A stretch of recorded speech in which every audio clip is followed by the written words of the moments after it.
Olá, pessoal. Eu estou aqui com o candidato a governo do Rio Grande do Sul, pelo Novo, o Matheus Bandeira. Sim, a gente tem alguns candidatos de executivo. Bandeira, seja bem-vindo. Vamos privatizar tudo? Obrigado, vamos privatizar tudo, claro, com certeza. Vamos tirar o Estado do espaço das estatais, aí que só serve para criar dificuldade para vender facilidade e espaço para corrupção dos partidos políticos, como a gente viu na Lava Jato. Então, cara, é uma candidatura pesada, certo? Que a gente até conversou muito tempo atrás, né? Quando a gente estava fazendo toda a sondagem, eu falei, Bandeira, só tem um problema, né? Porque daí você corre o risco de ganhar. Aí complica o negócio mesmo, porque o negócio aí tá feio, o Rio Grande do Sul. E é um estado, assim, a gente conversou já com outros candidatos aqui sobre como chegou o estado nessa situação, mas aí você tá chegando para consertar. Como é que a gente conserta essa situação que é o Rio Grande do Sul agora? É um baita desafio. Primeiro, assim, o que a gente enfrenta hoje aqui é resultado de décadas aí de sacanagem, de farra fiscal.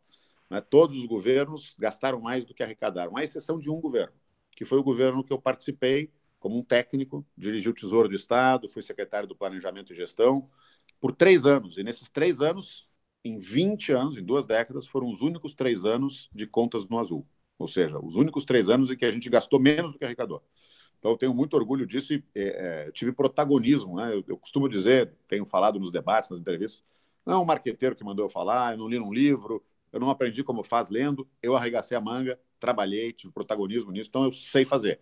E não tem mágica, né? Eu aprendi que não tem mágica. Opa, teve mágica na internet. Opa, estamos de volta. É uma mágica com a internet. Então, a gente precisa resgatar um princípio básico da administração de qualquer um, que é austeridade fiscal. Não se gasta mais do que se ganha na vida pessoal, não se gasta mais do que se arrecada no governo. Agora, a diferença é tão grande hoje entre receita e despesa que tem um caminho para fazer isso com normalidade. Qual é o caminho? É um tal do regime de recuperação fiscal, uma espécie de recuperação judicial de empresa falida, só que para estados, né? Aprovado lá no Congresso Nacional, que, entre outras coisas, permite à União que dê um alívio para os estados que deixem de pagar a sua dívida com a União por 3 anos, renovável por mais 3 anos. Isso é importante porque é um desembolso de 3 bi e meio, né? Então faz diferença, isso reduz o tamanho do déficit substancialmente, e aí a gente tem tempo para promover as mudanças necessárias, que levam tempo também para a gente colher os benefícios. Que mudanças? Privatizações é uma delas. A gente não aperta um botão e privatiza lá em 1º de janeiro de 2019. A gente tem que organizar, fazer um processo com prioridade, colocar uma primeiro, outra depois, azeitar aquela que precisa de uma arrumação para depois buscar o modelo correto de privatizá-la. Né? A Corsã, que é uma empresa de saneamento, não pode ser privatizada pura e simplesmente porque ela não tem ativo, já que o poder, a concessão é do poder local. Então, o Estado não pode simplesmente privatizar, porque os municípios podem sair do convênio por adesão e aí não tem valor. Então, ali é uma construção diferente, é uma PPP. Então, cada empresa tem um modelo diferente para a gente tirar o Estado da frente do seu controle acionário. Leva tempo essas coisas, combater privilégio, congelar despesa, impedir que a despesa de pessoal continue crescendo, tomar todas as medidas necessárias para melhorar o ambiente de negócio, né, desburocratizar, simplificar, e com isso a gente atrair investimento de novo, que é o que vai dinamizar a economia e, por sua vez, melhorar a receita do Estado de maneira orgânica. Precisa de um fôlego para isso, por isso que o regime de recuperação fiscal é importante. E aí ele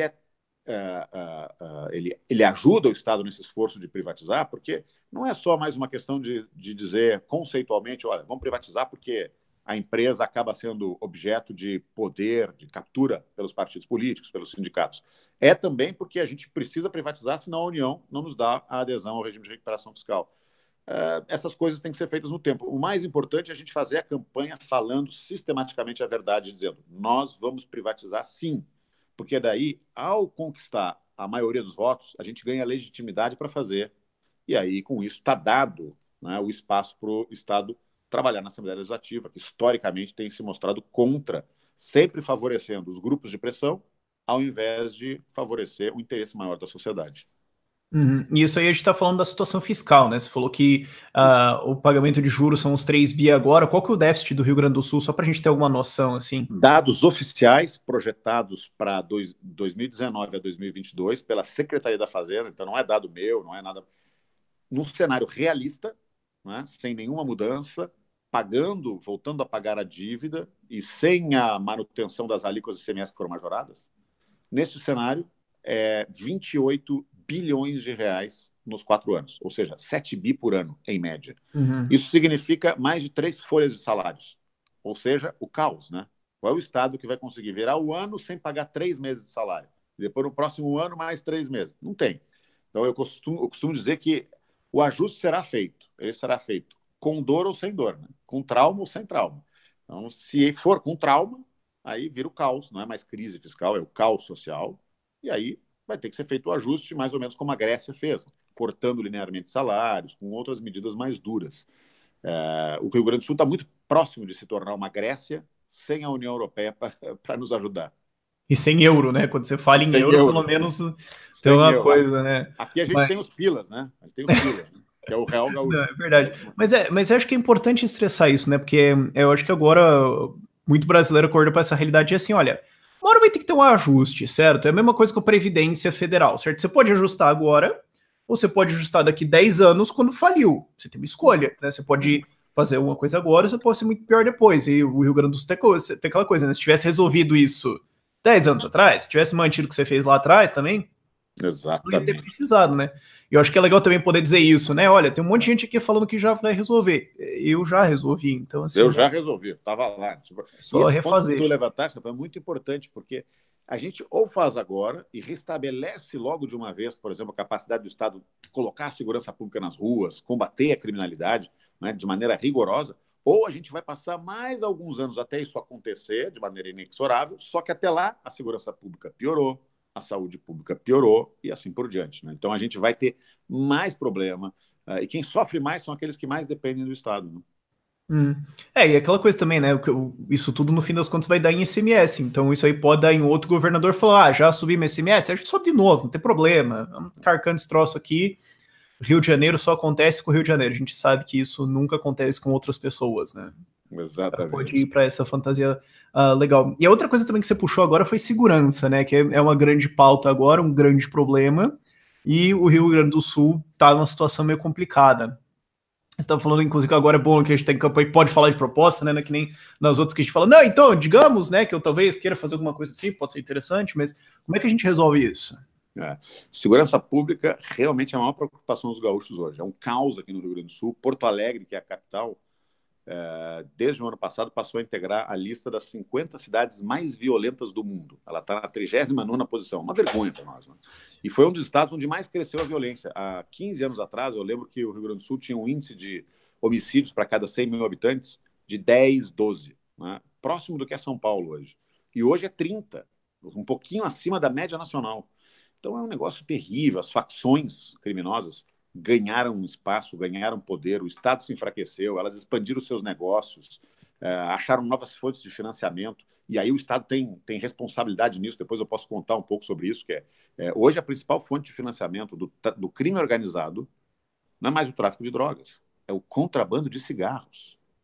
Impressionante, que é resultado único e exclusivamente da estupidez da intervenção do Estado, querendo tentar evitar que as pessoas fumem. Tudo bem, o cigarro é uma droga legal que faz mal à saúde, as pessoas sabem. Aí o Estado vai lá e diz, eu vou levantar a carga tributária, 71% do preço do cigarro, e vou fixar um preço mínimo, não vai vender cigarro a menos de R$ 5, e não vou deixar vender cigarro avulso nem em carteira de 5 ou 10 cigarros, só de 20. É um negócio de maluco. O Estado faz isso, né? O O Estado paternalismo brasileiro. gigantesco, né? Eu vou salvar você de você mesmo. Exatamente. Aí o que acontece? As pessoas que querem fumar continuam fumando, procuram um cigarro mais barato. Daí entra o cigarro dos hermanos paraguaios, onde a carga tributária é 17%. Hoje, dados oficiais da FGV e da própria Receita Federal é que o mercado consumidor de cigarro é formado por 51% por comércio ilegal, 49% de contrabando do Paraguai, 2% de sonegadores domésticos. E desses 49%, eles respondem hoje pelas 2 das 3 marcas mais vendidas no Brasil.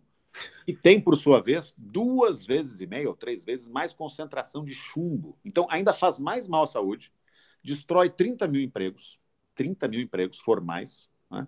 E significa hoje uma perda de arrecadação da ordem de 500 milhões só de ICMS para o Rio Grande do Sul. 500 milhões. Então, olha a estupidez que o Estado faz ao intervir na economia. Pô, são 75 mil famílias só de gaúchos que vivem da plantação do tabaco.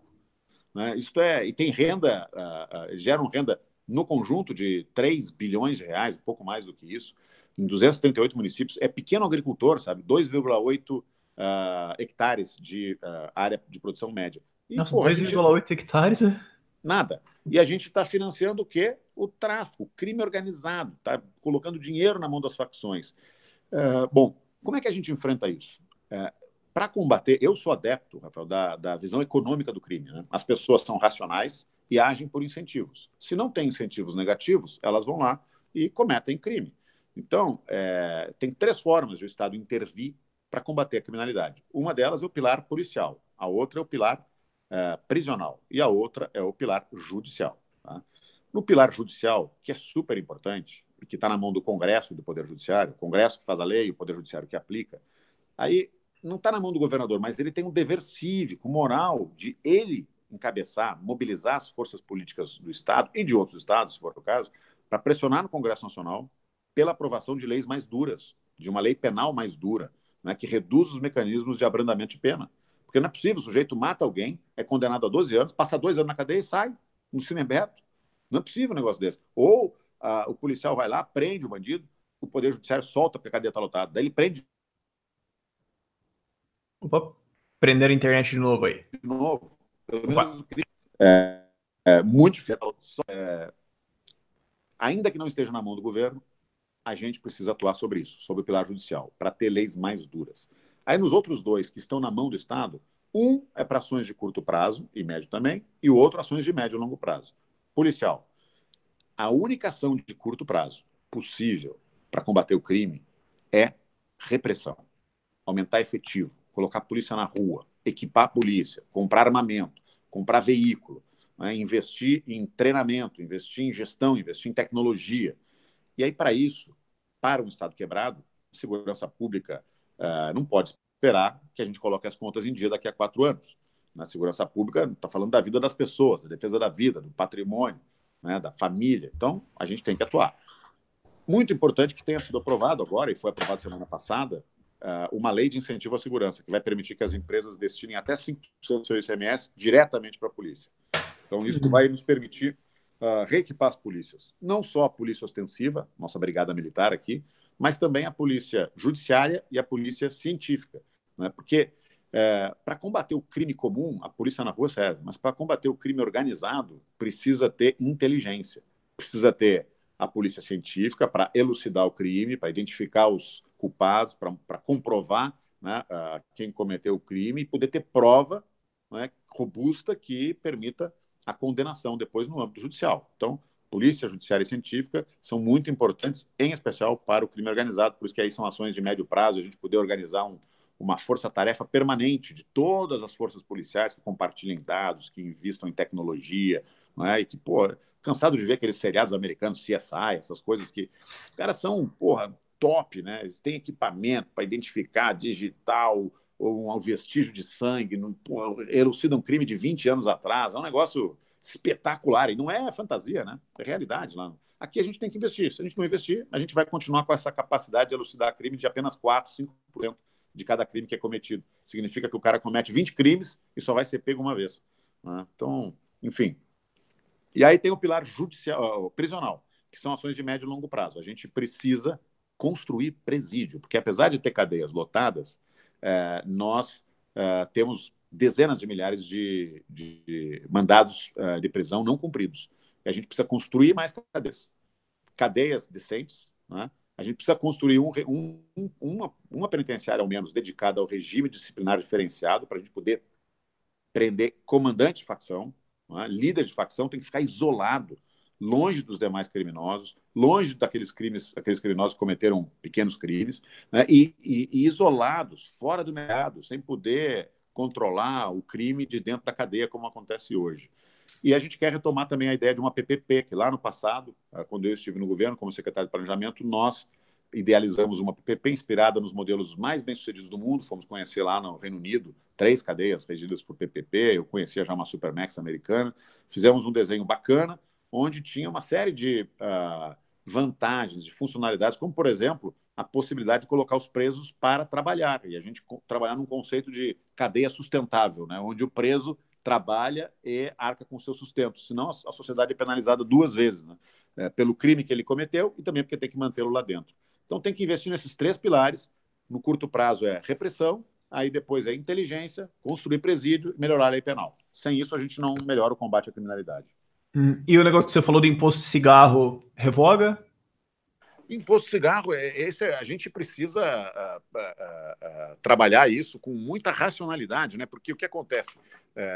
Existem essas pessoas que são antitabagistas, como eu diria, aficionados, né? Parece aqueles petistas, os caras... Aliás, eu fiz um vídeo sobre o tabaco, sobre a economia do tabaco, e abri o vídeo dizendo assim, olha, cigarro é uma droga legal que faz mal à saúde. Todo mundo sabe, quem fuma e quem não fuma. Então, este vídeo não é um vídeo pró-tabagismo, né? E aí, depois eu fui falar, este vídeo é um vídeo sobre as liberdades individuais e sobre o estrago que o Estado faz ao intervir desastradamente na economia. E aí, o exemplo de tudo que acontece com a economia. Eu fui xingado de tudo, né? Foi um negócio impressionante. Você está defendendo a indústria do tabaco. Opa, onde é que eu falei indústria aqui?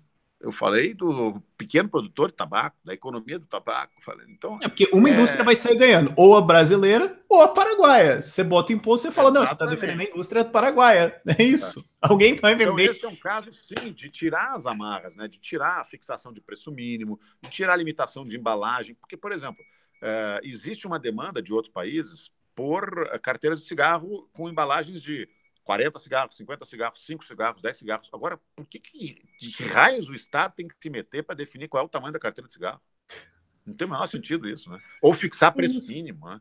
E a carga tributária tem que resolver isso, porque ela foi elevada para tentar evitar o consumo, mas isso não funcionou. Eles continuam, as pessoas que fumam continuam fumando. Então, tem que rever isso e no que depender do Estado, a gente vai fazer. Essa é uma boa medida que acho que explica bem aquele conceito famoso da curva de Laffer, né? A partir do momento em que tu aumenta o imposto, em um determinado ponto, a receita cai. Que é o que aconteceu, está acontecendo com a receita de ICMS, ou mesmo impostos federais sobre o cigarro. E também o ICMS de maneira geral do Rio Grande do Sul, né? O quanto que tá aí versus Santa Catarina também é mais baixo, né? Tá sendo um êxodo de empresas. Vai fazer o quê, né? E pior que eu acho engraçado que tem gente que fala assim que quer acabar com a guerra fiscal. Eu falo, não, eu quero mais guerra fiscal, porque aí compete. Aí pode competir. Não quero normalizar o negócio, é uma loucura isso. Mas a gente já falou disso e finalmente assim tem uma coisa que vivem atacando você, assim, que eu imagino que você já tá de saco cheio por demais de ter que explicar, mas vinha falando, pera, você trabalhou no governo da IEDA, depois você trabalhou no governo do PT, peraí, escuta aqui, você é um globalista da ONU, você tá financiando por Jorge Soros, todo mundo sabe. Eu sei que você já cansou de esclarecer isso, mas a gente vai ter que perguntar, não tem jeito, desculpa. Não, eu acho ótimo responder isso, assim, eu comecei a minha vida muito cedo trabalhando no setor privado, empreendendo, na verdade. Tive um boteco na beira da praia. Primeiro uma pastelaria, no ano seguinte um boteco, enquanto eu estudava. Começou bem, hein? Comecei bem. Não, e vendia cerveja bem, vendia pastel bem pra caramba. Eu comprei meu primeiro carro assim. E depois fui trabalhar como analista de sistemas e tal. Lá nos idos de 1991, eu fiz um concurso público e ingressei em 93 na Secretaria da Fazenda. Fui um servidor público concursado. E aí eu passei por vários governos. Eu saí do setor privado, eu era uma espécie de gerente de tecnologia da informação, nem chamava isso naquela época, era informática, né? Se eu não tinha e-mail... 93, era o cara para reiniciar o computador. Não é que não tinha Facebook, WhatsApp, não tinha e-mail nessa época. E aí eu comecei a trabalhar no governo do Colares, aqui no Rio Grande do Sul. Eu tive função de gerente no governo dele, depois no governo do Brito também, função de gerente, diretor adjunto. Depois no governo do PT eu até me afastei do governo, porque quem foi o secretário da Fazenda no governo do Olívio foi o Armo Agostinho, sabe? Aquele mago das contas públicas. Então já naquela época eu disse, eu não vou trabalhar com esse sujeito, fui cedido para a Companhia de Energia, e aí também me deparei com outra pessoa, né, que foi uma experiência inusitada, que foi a Dilma Rousseff, que era secretária de Minas e Energia. Trabalhei um tempo com ela comandando a Companhia de Energia como presidente do conselho. Eu trabalhava lá num projeto de telecomunicações, a gente montou uma empresa de telecomunicações. Foi uma experiência legal. E depois eu acabei, inclusive pelo meu atrito com ela, eu pedi licença, fui estudar no exterior, voltei depois de 2 anos, fiz mestrado no exterior, lá em Wharton. E quando voltei, recebi um convite do Marcos Lisboa para trabalhar no governo do PT. lá na época da gestão do Palocci, quando o Marcos Lisboa era o secretário de Política Econômica. Então, trabalhei lá com o Marcos em uma agenda super técnica, que era a aprovação de reformas microeconômicas, a lei de falências, a lei da alienação fiduciária, do patrimônio de afetação, essas duas que impulsionaram muito o mercado imobiliário nos anos seguintes. E vale lembrar que essas leis são muito assim, a extrema esquerda tá com o Lula de falar, ó, o Lula aí que casando com os empresários, com os bancos, ó, tá fazendo aqui o jogo do capitalismo e tal. Então, justamente Exatamente. que criticam no Lula que você estava trabalhando, só para O esclarecer. projeto do crédito consignado, né? O projeto, aliás, do Bolsa Família nasceu ali com o Marcos Lisboa, a ideia de focalização, de reunir todos aqueles programas assistenciais num programa focalizado para o mais pobre, da extrema pobreza, e num conceito liberal, de dar o dinheiro e o cara se vira e faz o que quiser com aquele. Se é comprar remédio, comprar alimento, seja o que for. Então, mas eu não trabalhei nesse projeto. Mas, enfim, foi uma experiência muito boa. Num governo do PT, e lá diziam que eu era tucano, porque eu era um privatista. Então, pô, esse cara é tucano. Eu saio de lá, tive uma passagem pelo Senado rápida e venho a convite da IEDA para trabalhar no governo tucano da IEDA. Assumo o Tesouro do Estado primeiro, depois o Planejamento, depois fui presidente do Banrisul. E aqui diziam que eu era um petista, que eu tinha vindo do governo federal. Então, eu tinha uma unanimidade. Tanto É aquela coisa, né? Se te chamam de comunista e de fascista no mesmo dia, deve ser porque você tem alguma coisa a ver com o libertarianismo. Você fala assim, o cara é muito de direita, esse cara é tucano, esse cara é... Você fala, eu acho que esse cara aqui tá... Não sei. É isso aí. Então, pô, era unanimidade. Esses dois partidos, que, aliás, são muito próximos, né? Se assemelham muito, né? Sempre fizeram uma falsa polarização. Eles, a unanimidade que nenhum gostava de mim. Mas eu tive aqui funções sempre técnicas. Era um secretário considerado como um técnico. Fui presidente do banco, porque ela não queria ninguém ligado a partido nenhum presidindo o banco. E ponto. Aí eu decido sair do setor público e vou trabalhar de novo no setor privado. Fui sócio e presidente da Falcone. E a gente trabalhava essencialmente com empresas, né? 80% que a gente fazia eram grandes empresas. Eu abri a filial da Falcone nos Estados Unidos, no México, eu presidi essas duas também sucursais. E os empresários para os quais a gente trabalhava, as grandes empresas, gostavam de patrocinar projetos para o setor público. Então a gente voltou a fazer muito projeto para o setor público, e até por conta de muito projeto realizado no setor público, bem sucedido, a gente passou a ser contratado por inexigibilidade em várias administrações municipais, estaduais, federais. A gente trabalhou para o STF, para o STJ, para a Polícia Federal, para o Banco Central, né? Vários órgãos públicos, né, que são insuspeitos, nos contrataram por inexigibilidade de licitação. Então foi uma experiência, super bacana. E eu volto para cá e as pessoas me acusam, quando eu aceito disputar a eleição pelo Partido Novo, que eu me tornei entusiasta desde que eu conheci com o João Moedo, as pessoas, mas tu não é novo, tu trabalhou no governo do PT, no governo da IEDA, dos tucanos. Sim, eu trabalhei, mas eu não disputei eleição, eu não tinha atividade político-partidária, eu fui um técnico concursado do governo, que era sempre chamado, porque os governos, invariavelmente, eles precisam dos políticos e daqueles que arregaçam as mangas e trabalham, né? Tem que ter sempre os caras que trabalham, né? Eu era dos que trabalhavam nesses diferentes governos. Então, eu tenho muito orgulho dessa trajetória. Foi, para mim, bem sucedida na administração pública e também na vida empresarial. Mas eu também não costumo dar muita bola, né? Quem é que dizia que era Churchill que dizia que se a gente atirar uma pedra em cada cachorro que late à nossa volta, a gente não chega em lugar nenhum, né? Não, é uma boa questão. E eu imagino que você deve estar tomando bastante ataque agora também, né? Eu acho que esse é um elogio bom, né? Porque se o teu adversário não liga para você, tá preocupando, né? Eles estão sentindo o nosso crescimento, não tenho dúvida que a gente está crescendo muito, e aí começam os ataques, né? Começa a tentativa de desqualificar as pessoas. Sabe que eu fui para um debate da Band? Foi muito interessante, porque foi feito o sorteio antes, no dia à tarde, e aí eu descobri que eu seria o último a me apresentar, né, na abertura do debate, e depois eu seria o segundo a perguntar. Então eu fiquei pensando, todos vão ter falado lá.